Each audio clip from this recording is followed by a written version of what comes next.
ഇന്ന് തന്നെ ഡൗൺലോഡ് ചെയ്യൂ. കാണൂ നിങ്ങളുടെ ഫേവറേറ്റ് ഷോസ്.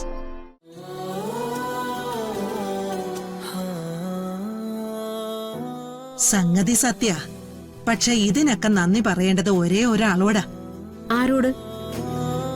ദേ ആ ആള്, അത് തന്നെ.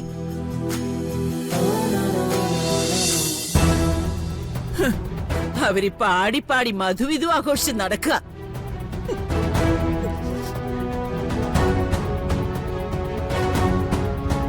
അവള് വരുണിനെ വിവാഹം കഴിച്ചെന്നോ? അവള് കാണിമംഗലത്തെ മരുമകളായോ? എന്തൊക്കെയാ മുത്തശ്ശി പറയുന്നേ? എന്നിട്ട് മുത്തശ്ശി അവളെ ജീവനോടെ വെച്ചോ? കൊല്ലാമായിരുന്നില്ലേ മുത്തശ്ശിക്ക്? മോളൊന്ന് സമാധാനിക്കേ. മുത്തശ്ശി അവളെ വെറുതെ വിട്ടതല്ല, നീ വരാൻ വേണ്ടി കാത്തിരുന്നതാ. ഇപ്പൊ നിന്റെ ഓർമ്മ നേരെയായല്ലോ. ഇനിയാ അവളോടുള്ള പ്രതികാരം നമ്മൾ തുടങ്ങാൻ പോന്നേ. കൊല്ലണം മോളെ, ഇഞ്ചിഞ്ചായിട്ട് അവളെ കൊല്ലണം. എന്റെ വരുണിനെ തട്ടിയെടുത്തു, എന്റെ ജീവിതം ഇല്ലാതാക്കി. ഇനി അവളെ ഞാൻ വെറുതെ വിടുമെന്നാണ് മുത്തശ്ശി കരുതിയിരിക്കുന്നത്. അവളെ മാത്രമല്ല, വരുണിന്റെ അവളുടെ വിവാഹത്തിന് കൂട്ടുനിന്നത് ആരൊക്കെയാണോ, ഒരെണ്ണത്തിനെ പോലും ഞാൻ വെറുതെ വിടില്ല. മുത്തശ്ശി നോക്കിക്കോ. ആ, അതിന് ചില ആളുകളും കൂടി നമുക്ക് കൂട്ടുണ്ട് മോളെ. അവരിപ്പ വരും.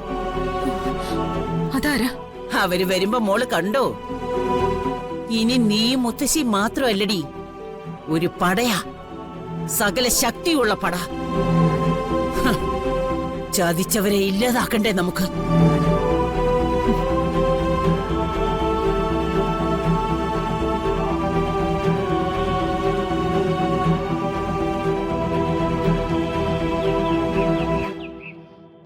പത്മിനി, വൈകുന്നേരം നമുക്ക് ആ മേനോത്ത് വീട്ടിലൊന്ന് പോണം. സുഭദ്ര സുഖമില്ലാതെ ഇരിക്കയല്ലേ, ഒന്ന് ചെന്ന് കാണാം. എന്നെ വിളിച്ചിരുന്നു അമ്മേ. കുറച്ചു നേരം സുഭദ്രയുമായിട്ട് സംസാരിക്കുകയും ചെയ്തു. വലിയ കുഴപ്പമില്ലെന്നാ പറഞ്ഞത്.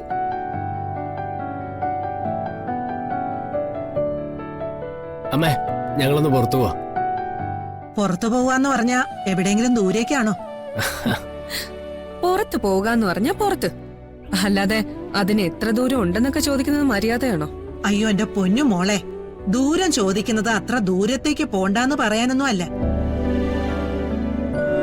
സൂര്യയോട് അങ്ങനെ പറയാനുള്ള പ്രായമൊക്കെ കഴിഞ്ഞു. നീ ഇന്ന് പതിവില്ലാതെ ഒരുങ്ങി നിൽക്കുന്ന കണ്ടു. അപ്പൊ പിന്നെ എന്തെങ്കിലും ഫംഗ്ഷനോ ഇവന്റെ കൂട്ടുകാരുടെ വീട്ടിലോ ദൂരേക്ക് പോവാണോ എന്നാ ഞാൻ ചോദിച്ചത്. സൂര്യക്ക് ഒരേ നിർബന്ധം, സൂര്യ കൊണ്ടുവന്നതിൽ നല്ല ഡ്രസ്സിട്ട് തന്നെ കൂടെ ചെല്ലണമെന്ന്.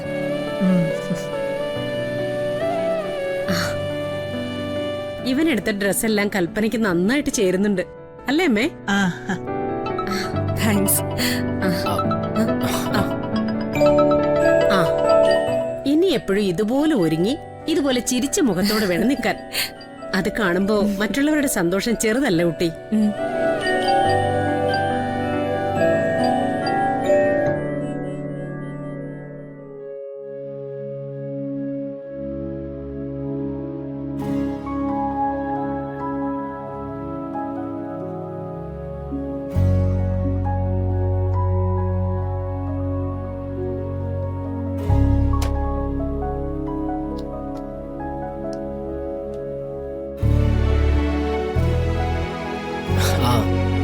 എടാ, ഞങ്ങളൊന്ന് പുറത്തു പോവാ. കൽപ്പന നല്ല സന്തോഷത്തിലാ. എന്തായാലും ഈ ട്രീറ്റ്മെന്റ് നല്ലതാ. ഏട്ടത്തെ ഇങ്ങനെ അങ്ങ് ട്രീറ്റ് ചെയ്തോണ്ട് പോയാ ഏട്ടന്റെ ജീവിതം നല്ല ഹാപ്പി ആയിരിക്കും. രാധികേ, ഈ ദാമ്പത്യ ജീവിതത്തിൽ അത്യാവശ്യമുള്ള ടിപ്പുകൾ എന്തെങ്കിലും ഉണ്ടെങ്കിൽ ഏട്ടൻ ഒന്ന് പറഞ്ഞു തരണം കേട്ടോ. അത് കൊള്ളാം. ഞാനിപ്പോ ഇതിന്റെ ടീച്ചറായോ? എന്റെ ഏട്ടാ, ഇതേ എന്നെ വീഴ്ത്താൻ വേണ്ടി പ്രത്യേകിച്ച് ഒന്നും ചെയ്യേണ്ട ബുദ്ധിമുട്ടൊന്നും വരില്ല. ഞാൻ നല്ലവനാണല്ലോ. അതെന്താ, ഏട്ടൻ നല്ലവനല്ലേ? ഏട്ടന്റെ കാര്യമല്ല ഞാൻ ഉദ്ദേശിച്ചത്, ഏട്ടന്റെ പേരന്റെ കാര്യമാണ്. ആ മതി മതി മതി. അവരൊന്നിച്ചൊരു സ്ഥലത്ത് പോവാൻ ഇറങ്ങി നിൽക്കുമ്പോ ആവശ്യമില്ലാത്ത കാര്യങ്ങളൊന്നും സംസാരിക്കണ്ട. ഏട്ടാ, ഇത് ഉപദേശമൊന്നും അല്ല. സ്നേഹം കൊണ്ട് കീഴടക്കാൻ പറ്റാത്തതായിട്ട് ഒന്നുമില്ല. നമ്മൾ ഒരാളെ മതിമറന്നങ്ങ് സ്നേഹിക്കുമ്പോ അയാൾക്ക് എന്തേലും ദൂഷ്യങ്ങളുണ്ടെങ്കിലും അയാൾ അതങ്ങ് തിരുത്തിക്കോളും. എന്നിട്ട് നമ്മൾ ആഗ്രഹിക്കുന്ന ആളായിട്ട് വരും. കൊള്ളാം. ഇതെന്തായാലും ചില്ലിട്ട് വെക്കേണ്ട ഒരു കാര്യമാ. കളിയാക്കുവാണോ?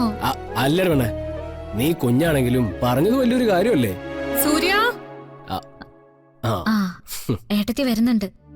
പെട്ടെന്ന് രണ്ടുപേരും കൂടി പോവാൻ നോക്ക്. അല്ലാതെ എന്റെ അടുത്തുനിന്ന് ഉപദേശം ചോദിക്കുന്ന ഏട്ടത്തി കണ്ടാലേ ഈ പോകുന്ന സന്തോഷം അങ്ങ് പോയി കിട്ടും. ആ പോ സൂര്യ. പോട്ടെ.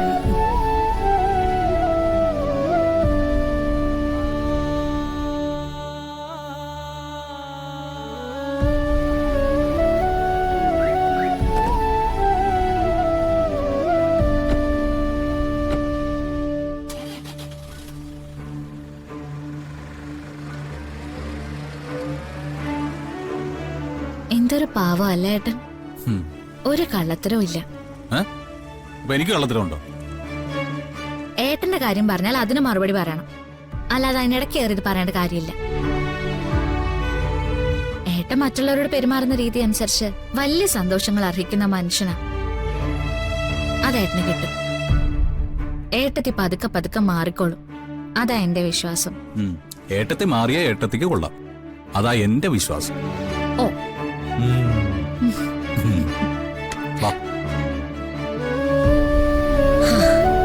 സൂര്യൻ കൽപ്പന യാത്ര ചോദിച്ചിറങ്ങിപ്പോയപ്പോ മനസ്സിന് വല്ലാത്തൊരു സന്തോഷം.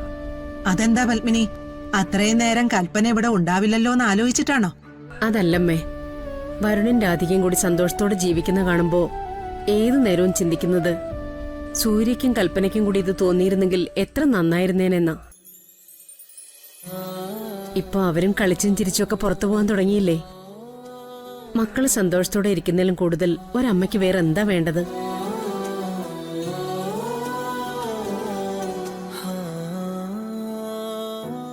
സംഗതി സത്യ.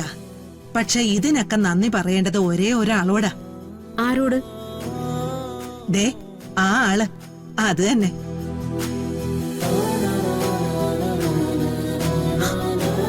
അമ്മ ദൈവത്തെയാണോ ഉദ്ദേശിച്ചേ? അവളീ കുടുംബത്തിന് ദൈവം തന്നെയാ. രാധികമോളുടെ കാര്യമാ ഞാൻ പറഞ്ഞത്. കണിമംഗലത്ത് സംഭവിച്ച പ്രശ്നങ്ങളൊന്നും നിസാരമല്ല പത്മിനി. കുടുംബത്തിന്റെ മാനം കെടുത്തുന്ന കാര്യങ്ങൾ ചെയ്ത് ചന്ദ്രശേഖരൻ ചെയ്യില്ല. ഇവിടെ ഒരു മരണം നടന്നു. പക്ഷെ അതൊന്നും അറിയാതെ, അതിലൊന്നും ആടി ഉലയാതെ ഈ കുടുംബം ഇപ്പൊ മുന്നോട്ട് പോകുന്നുണ്ടെങ്കില് അതിന്റെ കാരണം രാധിക ഒരാളാ. എല്ലാവരെയും ചേർത്ത് നിർത്താനുള്ള അവളുടെ മിടുക്ക്. അത് അമ്മ പറയുന്നത് ശരിയാ. അവളോട് ശത്രുത തോന്നുന്നവര് ഇപ്പോഴും ഇവിടൊക്കെ തന്നെയുണ്ട്. ശത്രുത തീർക്കാൻ അവര് പല മാർഗങ്ങൾ സ്വീകരിക്കുകയും ചെയ്യും. അതൊക്കെ കേട്ട് അവരോടൊപ്പം ചേർന്ന് വീണ്ടും അവളെ വിഷമിപ്പിക്കാൻ നിൽക്കരുത് നീ.